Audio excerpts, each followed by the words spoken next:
Today, we're talking about a crime in Arizona called endangerment. This is actually a fairly common crime. The reason why it's charged so often is because it's so generic. Police can really tack it on to virtually anything. If anything involves any danger, any risk of physical injury or death, if it's something that looks like it could be dangerous, they can charge you with endangerment. And so we're going to talk about the statute, we're going to talk about the penalties, and we're going to talk about where the ambiguity comes into play. So let's dive into it. First and foremost, the statute is defined under Arizona Revised Statutes 13-1201. It's not a long statute at all. You can look it up, and this is really what the language says. It says that you can be charged or convicted of endangerment if you recklessly endanger another person with a substantial risk of imminent death or physical injury. That's really about it. So you can see, what does a lot of that mean? What does recklessly endangering somebody mean? How can we define that? So if we look to a different part of the statutes, if we look over to 13-105 in the definitions portion of the ARS, it actually defines recklessness. What is reckless? So we'll take this word out, we'll look to a different statute, and we'll get some guidance there. So reckless, to act recklessly, it means that somebody is doing something that consciously disregards a substantial and unjustifiable risk that the outcome will occur. So if you know that something will happen, or you're somewhat certain that an outcome is going to happen, and you disregard that risk, that's going to be considered recklessness.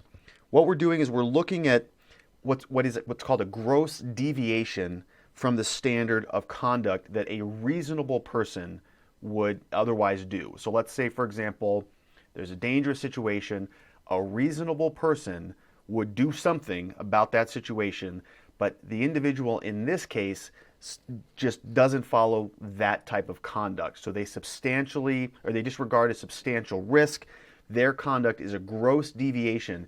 It's abnormal. It's something that is not a little bit unusual. It's grossly abnormal. It's a big difference from what a reasonable person would do, and that's going to constitute recklessness. It's also important to note, and we see this in alcohol and drug cases, that voluntary intoxication, so being under the influence of some altering substance, if you still engage in some conduct that is going to be a gross deviation from the standard of care, the standard of conduct, that's going to also be reckless. So just because you're under the influence of alcohol or some other substance doesn't mean that it's going to alleviate or relieve you of any recklessness. So being intoxicated can still be reckless.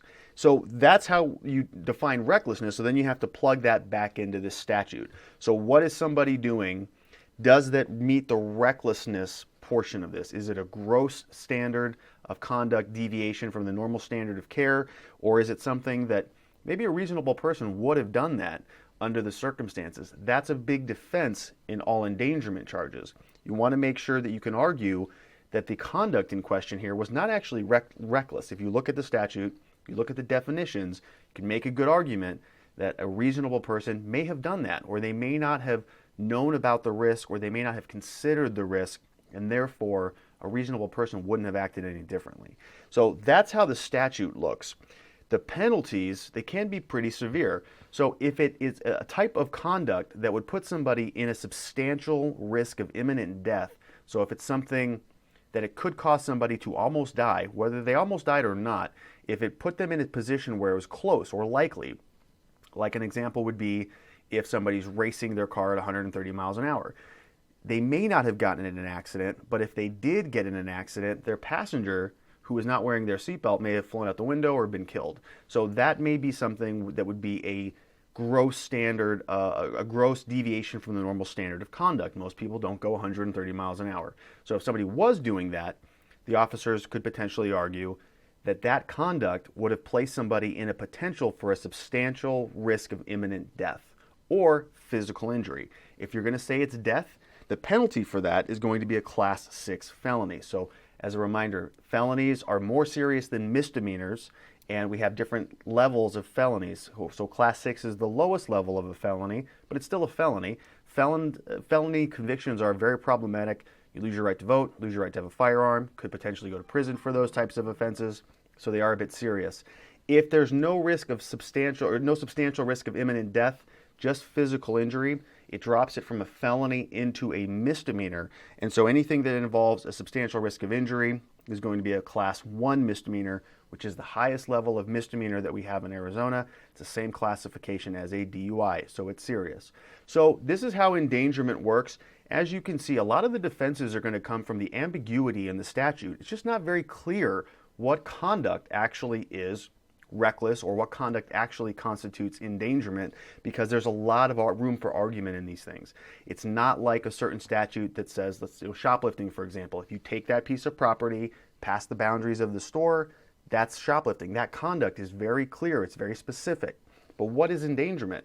It's open for argument. It's open for a lot of interpretation. And if you get a jury in there and you can make a reasonable case that the conduct was not a gross deviation from the standard of care, the standard of conduct, can make a very persuasive case that this allegation does not reach the level of endangerment. So if you've been charged with endangerment, somebody you know has been charged with endangerment, give us a call. Our office, we do a lot of these types of cases. We help a lot of people through them. We've practiced in almost every court throughout the state of Arizona, so we know how to win these cases. Give us a call. We offer free case evaluations. We'll have you come in, we'll sit down, talk about your case, make sure you have a good plan to move forward. Give us a call. We look forward to speaking with you soon. Thanks for watching.